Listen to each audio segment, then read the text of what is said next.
All right. All right. Okay, so we are live. We are live. We are live. Okay.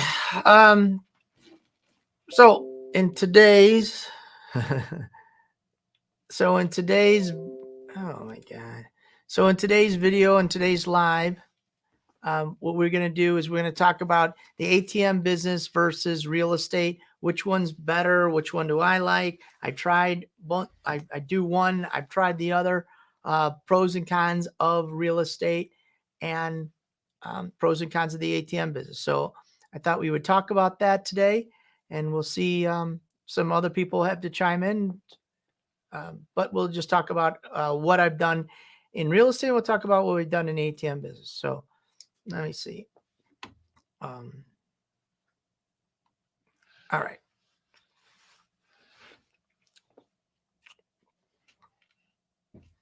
Okay. Live viewer comments show up on StreamYard. For example, click on the comments. See, it shows. Okay. All right. So, hi, my name is Phil from PDQ Merch Enterprises and the ATM Mastermind group page. We're here today to compare basically real estate and the ATM business. Hey, noob, how you doing? I like it. Thank you very much. All right. So, I've been in the ATM business for about 23 years, almost 24 now. And recently I got into into the real estate business so I can evaluate both.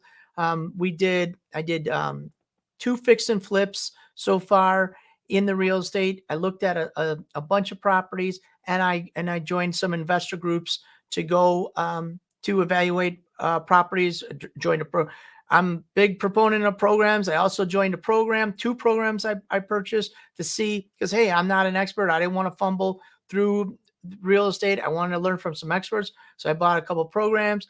Live here in north of Chicago. We actually did a fix and flip on the south side of Chicago, trying to get real estate. This was pre-COVID. So I was looking at real estate during, it was before COVID. And then what happened is, during COVID, ended up buying a piece of property right at COVID, fixed it through COVID, and then sold it it would have been 2021. We sold it in December of 2021. So I went through all the hardships with COVID and how the inspectors wouldn't want to work because of COVID. Our project was supposed to take us about 4 months. Because of COVID, it took us from start to finish, and including trying to sell it, 18 months. So I sat on a ton of money waiting to sell it. We did end up making a profit. I'll be honest with you, what we budgeted for, it wasn't what it was supposed to be. We had a budget, we had a sale price, we went over on our budget. And the only reason I made money, got really lucky, to be honest with you, because the real estate appreciated so much in value because of COVID, ended up making money. But if it wasn't for that, I'd have probably lost my shirt if real estate would have stayed, or if it would have tanked. I got hurt real bad, but I didn't. I got lucky, and we ended up making money. All right, so here we got. Let's see. So Noob says, "Let's go. I love the ATM business, and I like some real estate too." All right, I own an ATM vending machine. Will Brown, ATM is the best, and hardly any overhead. Right. So so I thought, you know what I'm going to do? I'm successful in the ATM business. I'm going to transfer into real estate, because I still want to I like that residual income. I love the ATM business, but I wanted to try my hand in something. One of my goals were and still are, I like to buy an apartment building and get that residual income, just like the ATM business. Have an apartment building, buy it, fix it up, own 2 or 3, or have a unit with 2 or 3 or 4 units in there, and then get that money every month. That's what I wanted to do. One of the challenges is the real estate was getting so expensive that I wasn't able to grab the real estate. In real estate, there are certain numbers you have to hit for make the deal profitable. And what was happening is the buy was getting outrageous. So we decided, instead of getting in apartment buildings and the inventory, there was all junk out there. There wasn't a lot of, and I was losing the deals. I was trying to buy them, and then guess what happened is I couldn't buy them fast enough. Getting in a bidding war, then they were going out of my budget, so I couldn't do it. So It didn't work out for the apartment buildings, but it did work out for the fix and flip. So that's what happened. Okay, so we do have some questions here. Thank you for your videos. I started my first ATM 2 weeks ago, and I'm planning on scaling to 40 machines in the next 2 years. Thank you. That's great. Congratulations. My question is that if we go cashless, that's I don't I you know what, we talk about this all the time, cashless society. I can say that, you know what, some of it accelerated a little uh through COVID because there was more of that, but cash will always be around. There's just too many people. And now we got with the border situation, people coming in this country in droves. Most of those people are not bank savvy. In other words, they don't even trust the banks because of the countries they came from, and they devalue the money. So I don't believe that we're going to be cashless. I'm still very bullish, or you could say, on cash. I think it's a good thing. And I mean, I'm still in the ATM business. I don't plan on getting out, and I do believe that will stay. Now, I do believe that the ATM business will transform probably in the next 5 to 10 years. Where we have next generation ATM, which is basically what we're doing is we're putting on making the ATM more like a cell phone where you can add value added products with the apps. With apps, just like if you need to do something on your phone, you just download the app and then you can do whatever. ATM business will be just like that. We are beta testing those functionalities, not us personally, but the ATM business is starting to do that. So I don't believe that it will go cashless. Okay. Let's see. So one guy says it won't happen anytime soon. Okay. So then another question. You think, let's see, I hope so, brother, because I just started and I love the industry. Hey, yeah, I'm still in it. Now, ATM business, let's see what else.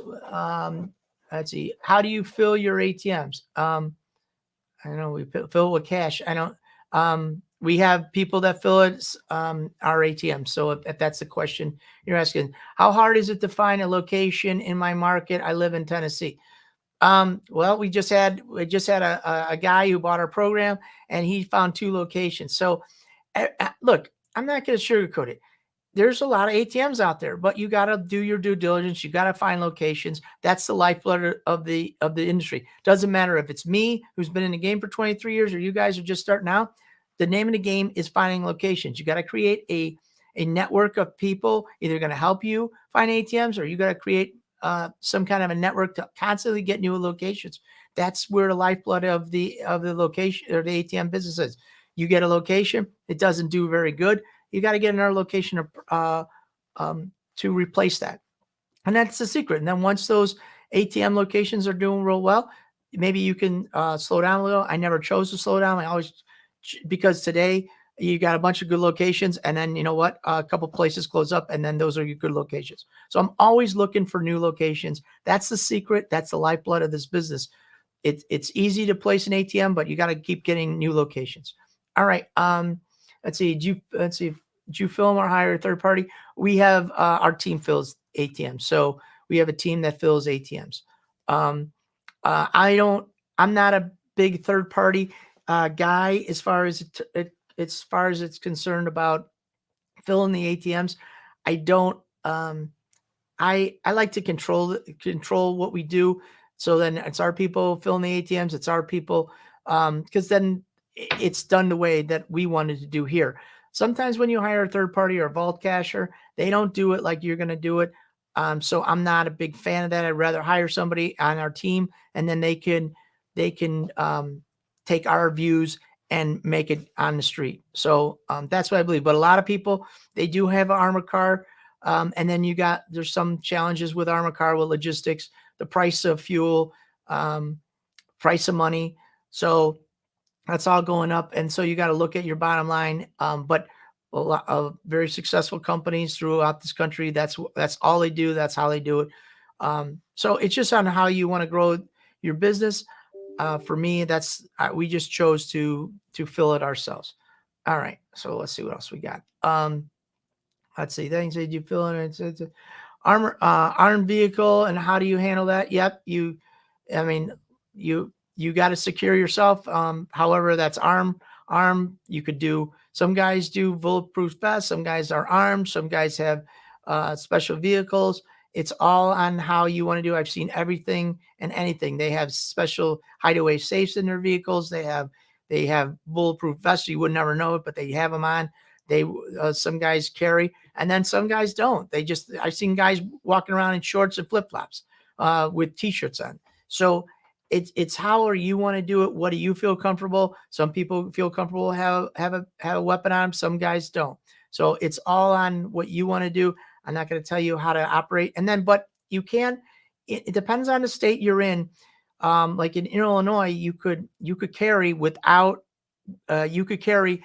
You could have two ways. You could either do conceal and carry, but you're in the ATM business. You can carry outside, pretty much like police with the gun on the side, has to be visible. So you got to know where you're at. Now, if you're in a bar and restaurant, some of the places they don't want you carrying in the bar, so you have to watch what you do and how you do it. But some places they're carrying in the bar anyways because they got a special license. So you just got to figure out what you got.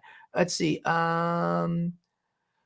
What brand of model ATMs you prefer? I'm a Nautilus Yosung guy. I started with them back in the day. I think Gen Mega makes a phenomenal ATM. I'm not going to say they don't. I just like the Nautilus Yosung Halo 2. I like the bigger screen. If you want the bigger screen in Gen Mega, you got to buy the Onyx for a little bit more. It's a phenomenal machine. Hyosung makes a great machine. Gen Mega makes a great machine. But my personal brand is Nautilus Yosung Halo 2 because of the bigger screen. What else? I'd say we use Halo 2's ATMs. All right. So, hey, Will's in the same camp with me. But if you're, you know what? Most people they're in one of they're diehard Gen Mega or they're diehard Nautilus Yosung. It just depends, I guess, where they started out. Some people have started out on one camp and then went to the other. And some have stayed. Now, I can say that throughout the course of time, some in different times they have had less service calls than others. So sometimes Gen Mega has a bad run. Sometimes Nautilus Yosung has a bad run. So it just depends. But for the most part, I think they both make a great ATM. All right. It's called open carry. Okay. Thanks, Will. I appreciate that. It's called open carry. So it just depends what in your state. For us, we got our conceal and carry license, and but you can do whatever you want. You just have to have you have to just let the powers that be know what you're doing and then be comfortable with that. I know, and one of the things, if you do conceal and carry, one of the things that you will have to do is you'll have to take the class, you have to get certified, and then in your state. And the other thing is that don't be surprised that anytime that if you get pulled over, let's say you're speeding or anything like that, you're gonna have to follow the rules and let the officer know, hey, I got to conceal and carry. We are carrying or that. So just make sure that you know that anytime you are ever pulled over, if you do have a conceal and carry, you should always let the officer know what you are doing in the car. And same thing if you are open carry, same thing. You in New York? Okay, yeah, and we're in Chicago Illinois, so we're not in New York. All right, so we're gonna go back. So one of the things I want to go back is real estate is when I was looking at, I looked at a bunch of different deals. We had in our investor group, we had this home run deal. They called it a unicorn come through. It was, you were going to buy the piece of property. It was a rental. And then it was going to be worth a bunch of money. And then we were looking at probably about a 28 to 30% return on that. Now that was called a unicorn deal. It was like the best of the best because we were going to buy it for, let's just use round numbers. These aren't numbers, but I just give you an example. We were going to buy it for 100,000 and it was going to be worth 250,000. Once we got done, we had to put, well, that won't even work out, but let's say with this, we had to buy it for 100. We put 100 into it. That's 200. And then it was going to be worth like 450. So almost double of what we initially put in, because we had to buy it, then put some money in, and then it was going to be worth more. And then we could have took our money back.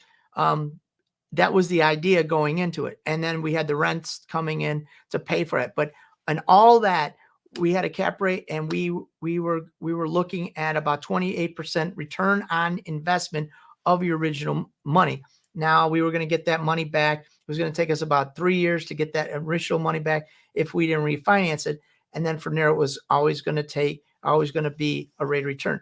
Now that was supposed to be a home run deal, a unicorn deal. The property, gorgeous piece of property. We had to put a bunch of money in, but it was going to be worth quite a bit of money when we sold it. Okay, well here's the thing. So on an ATM business, you buy an ATM, whatever. Let's say you buy an ATM for $2,500. Most of this time you can get that money back in a year or less. So now you're getting your money back, and then from there, it's always paying dividends. So when I look at the ATM business, we're looking at somewhere between a 50 and 70% rate of return. On that deal was about a 28% return. Well, let's just say 25 to 30. So the ATM business pays a higher dividend or a higher rate of return than real estate. Now, the difference in the real estate is if you hold on to a long time, the real estate's supposed to be worth more. So you're making money, and then you'll be able to exit out and get your money back. But in the ATM business, your money is pretty much upfront. The only time it's like that is if you decide, hey, you know what? I'm going to cash out. I'm going to get, let's say, a 5-year contract on a deal. I'm going to operate it for 2 years, get my money back, and then sell it. If you choose to do that situation, then you can get even a higher rate of return. But most people, they don't. They just say, you know what I'm going to do is I'm going to get into real estate, and then, or not in real estate, I want to get an ATM business. I'm going to continue to make that reinvestment. Now, the other thing that is good about ATMs versus, and I'm just giving you the points about ATM business.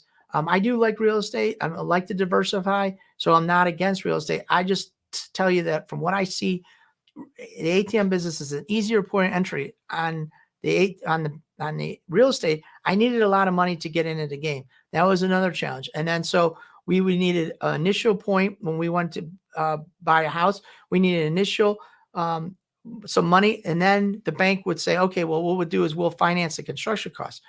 All right. So I would have to buy the house, it would finance the construction, and then when we sold it, we would get our money back. Problem is now I'm paying interest on that money, so it minimizes my rate of return. So if you got straight cash, then it's a lot easier, but now you need a couple $100,000. Again, it was a higher point of entry into real estate versus the ATM. And the last point I wanted to make with this is that with real estate, look, I'm not a construction guy, so I need to hire experts. I got to hire a realtor. They took a piece of my deal. They brought me deals and showed me, hey, these are houses or apartment buildings that you can convert, but I had to pay her on the front end of the deal. And then when she sold the property, I needed to pay her on the sale. The other thing that I had to do on the real estate is, okay, Will says, okay, New York, we're in Ohio, no concealed carry license is necessary in the state to carry. That's good, Will. And then also Will said, I got to run, would love to talk more. It's in my side hustle in the vending and ATMs, but my day, what do you say? But my day job is accounting manager at a development and a management company. DM me. All right. So he's sounds like he's in real estate. And then J Equity Group. I'm a newbie. I was pitched a program for $10K to get me started with a few ATMs and to have them placed. I just didn't see the value in such a large startup cost. Hey, let us know how we can help. Okay, so we got a Facebook user, you got this, and Noob says, I got a house and I'm trying to get a roommate to help offset my expenses every month related to property. Yep, that's good. Good job, Ernie. All right, so so I had to find a contractor. So one of the challenges is now I need a contractor. Hey, I'm not the construction guy. I need a contractor to get, or they call it I forgot what they call it. A general contractor, a GC. So I needed a GC to work with, so he could, or she, whoever it was, turned out to be a guy. He had to get the electrician, the HVAC guy, the plumber, the carpenters, the painters, the window guys. So as we took the house, we gutted it all the way down to the studs, and then we brought it all the way back up to full life. Good project. Those guys would have been faster if it wasn't for COVID, but now I had to hire the GC. He gets 10% of the deal. We have to manage the construction. Somebody had to manage that. They had 5% of the deal. So the GC got 10, the property manager got 5.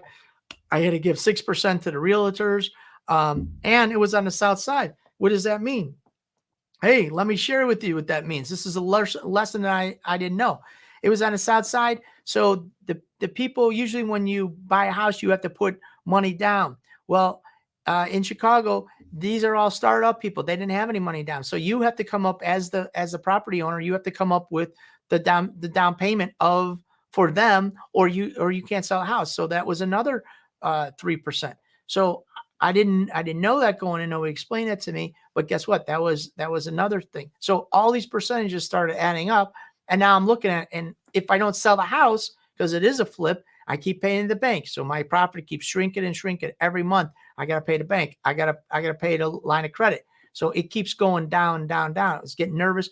Again, we got lucky because the price of the real estate went up. But if that didn't happen, we would end up losing money.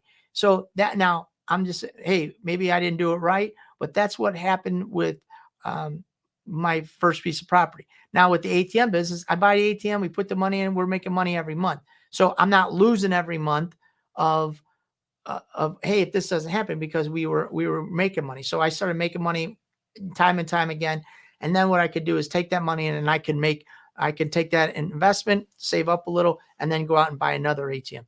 So that's what I liked about the ATM. Plus, I didn't have to worry about people breaking in, stealing stuff. I guess you could, but I was worried about them breaking in and stealing the washer machine, the dishwasher, the fridge, because now we had the house done and it sat on the market for 3 or 4 months. So I was a little nervous with that, but it seemed to it ended up working out to get my money back. And then the other thing is, right now with interest rates going up there, and I'm kind of hopeful for this, because interest rates are going up, maybe the price of real estate will go down and there might be more opportunity. But back before COVID, there was just, interest rates were low, and there was just too many people chasing too few properties. So that was one of the things I needed to learn a little bit about the game. One of the things that I tell you what, like, you want to get an ATM business, call us. We'll help you, because we know how to maneuver through the game. And that's why I decided to buy a program with the real estate. They did help us maneuver through the game. So we didn't make some of these big changes, or we didn't lose some money, but it could have went that way. And I was just worried that it was, but they did take care of us. So we didn't lose money, but it was just a lot of risk. And thank goodness that the real estate went up, because that was a little scary. Okay. Do you have a mentorship program? Yes, we do. We do have a mentorship program. If you go on the videos, and I can't get it right now. If you go on the channel, on the YouTube channel, there is a link in there called the ATM Mastermind program, and it's an A to Z program. And you can just click that link and go through, and it'll explain what's involved in it and how much it is. All right. So those were one of the things I wanted to bring. Every other Monday, we're going to go live. We'll have a different topic every other Monday, and then you guys will ask questions if it's related to that topic, or it's a new topic, or any things you have any questions about ATMs or the business or anything. We're here to answer that. You can also, on YouTube, you can follow us on YouTube. Just go to Philip Webb ATM. You can follow us on YouTube. You can ask me questions. We also have the ATM Mastermind group page. That's free to join. You guys can ask questions over there. You can follow us on LinkedIn. We're also on Instagram, pretty much everywhere except Twitter. I got too many. So, but I just want to jump on here, and I wanted to let you guys know. Thank you guys for joining tonight. We'll see you in, excuse me. We'll see you in 2 weeks at 6 o'clock Central. You guys are free to join and ask any questions you want, and we're here to help. We also sell ATMs and we offer free processing here at PDQ. So other than that, thank you guys very much. I will see you in 2 weeks at 6 o'clock Central Time. Thank you.